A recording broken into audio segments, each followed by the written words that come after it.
नमस्कार दोस्तों, क्या आपकी उंगली पर भी चक्र का निशान है? अगर चक्र का निशान है तो इसका रहस्य क्या होता है और किस उंगली पर क्या मतलब होता है, उसकी जानकारी देंगे। तो कर लें दोस्तों चैनल को सब्सक्राइब, साथ में बेल आइकन जरूर दबाएं, जिससे नई नई जानकारियों का नोटिफिकेशन आपके पास जाता रहे। दोस्तों, उंगलियों पर चक्र का निशान कोई ज़रूरी नहीं है कि आपकी एक ही उंगली पर हो। कभी कभी 10 उंगलियों पर भी चक्र का निशान होता है या शंख का निशान होता है। तो आज हम जो बताने वाले हैं वो कि सिर्फ चक्र के बारे में बताने वाले हैं। दोस्तों, अगर आपकी किसी भी उंगली पर या अंगूठे पर चक्र का निशान है तो ये शुभ तो होता ही है, चाहे भले ही आपकी 10 उंगलियों पर चक्र का निशान क्यों न हो। और जिस उंगली पर चक्र का निशान होता है वो उस उंगली किस उंगली की है, जैसे कि आपका जो शुक्र पर्वत है तो अंगूठा का प्रतीक होता है। अंगूठे पर चक्र का निशान शुक्र पर्वत को मजबूत करता है। इसी प्रकार अगर आपके तर्जनी उंगली पर चक्र बनता है अग्रपुर पर, तो भी आपका ये गुरु पर्वत, जो गुरु है, बृहस्पति है, उसको मजबूत करता है। और आपका गुरु पर्वत मजबूत होगा जब आपको गुरु की दृष्टि होगी, तो पर्वत भी मजबूत होगा। ग्रहों के हिसाब से आपको शुभ फलदायक उसके लक्षण भी मिलेंगे। इसी प्रकार अगर आपकी मध्यमा उंगली, जो शनि की उंगली है, उस पर चक्र होता है तो शुभ तो दोस्तों सभी उंगलियों पर ही होता है, क्योंकि चक्र आप जानते हैं भगवान विष्णु के हाथ में सुदर्शन चक्र का निशान होता है और सुदर्शन चक्र को धारण करने वाले भगवान विष्णु ही थे। तो ये शुभ संकेत तो है ही, लेकिन अगर जिस उंगली पर भी चक्र का निशान होता है उसको आप उंगली के तरीके से समझ सकते हैं। जैसे तर्जनी उंगली होती है तो ये गुरु का प्रतिनिधित्व करती है, मध्यमा है तो शनि की है। इसी प्रकार सूर्य की उंगली पर जो अनामिका उंगली है उस पर अग्रपूर्व पर अगर चक्र है तो ये आपको सूर्य का प्रतिनिधित्व करती है। इसी प्रकार बुध की उंगली भी हो सकती है।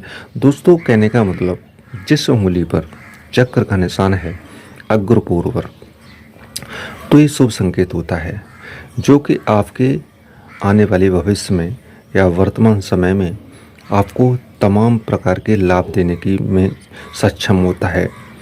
मनोकामनाएं पूरी होना, धन दान से संपूर्ण होना, भगवान की कृपा होना, या कह सकते हैं आप जो भी कार्य करें उसमें सफलता का एक संकेत होता है। और कभी कभी तो आपने देखा है कि उंगलियों में आपके जो 3 पोर होते हैं उन पोरों पर भी आपके अलग अलग हिसाब से चक्र बन जाते हैं। जैसे कि आप तर्जनी उंगली पर चक्र का आपका निशान है ऊपर वाले पोर पर, तो ऊपर वाले पोर पर ही 2 चक्र के निशान बन जाते हैं, एक ऊपरी साइड में, एक छोटा सा नीचे की साइड में। तो ये सारे चक्र का जो भी निशान है वो आपके लिए शुभ लक्षण लेके आता है और उसी पर्वत को या उसी उंगली की आपको ज़्यादा बल देता है, ज़्यादा ताकत देता है। जैसे कि आपकी शनि की बीच वाली जो उंगली है, मध्यमा है, उस पर अगर चक्र का निशान है तो ये शनि को मजबूत करता है। मजबूत का मतलब आपके पक्ष में होना, आपके अनुकूल होना। जब शनि की आप पर दृष्टि होगी, आप पर कृपा होगी, तो आप अनेकों समस्याओं से भी दूर रहेंगे, अनेकों समस्याओं से हमेशा छुटकारा मिलता रहेगा। और जब शनि देव की कृपा होती है तो हमें अनेकों लाभ भी मिलते हैं। इसी प्रकार आप दूसरी उंगलियों से भी समझ सकते हैं, जैसे कि सूर्य की उंगली है या बुध की उंगली है, भले ही आपकी शुक्र की अंगूठा क्यों न हो। तो जहाँ पर भी ये चक्र का निशान बनता है वो उतना ही आपको सुफल देता है जिस उंगली पर है। लेकिन ऐसा नहीं है दोस्तों कि आपकी एक ही उंगली पर चक्र का निशान हो। किसी किसी की तो 10 उंगलियों पर भी दोनों हाथों में होते हैं, तो ये शुभ संकेत तो होता ही है। कभी कभी आपने देखा है कि आप किसी के शंख के निशान ज़्यादा हैं, चक्र के भी निशान हैं। शुभ तो दोनों दोस्तों ये दोनों ही होते हैं, शंख भी शुभ है, चक्र भी शुभ है। पर जिस उंगली पर ये चक्र या शंख का निशान बनता है वो उसी का प्रतिनिधित्व करता है, उसको बल देता है, उसको मजबूत करता है, जिससे कि जीवन में उससे संबंधित आपके जो भी गुण दोष हैं उनको प्रबलता देता है। तो इस प्रकार से दोस्तों आप समझ सकते हैं कि चक्र के निशान से हमारे जीवन में क्या रहस्य है और इससे हमें जीवन में क्या क्या लाभ होने वाले हैं। तो ये आपके लिए शुभ दृष्टि का संकेत होता है और चक्र आपके लिए शुभ संकेत है। तो हमें आशा है इस समस्या को आप समझ चुके होंगे। तो वीडियो को लाइक करें और शेयर भी दोस्तों अधिक करें।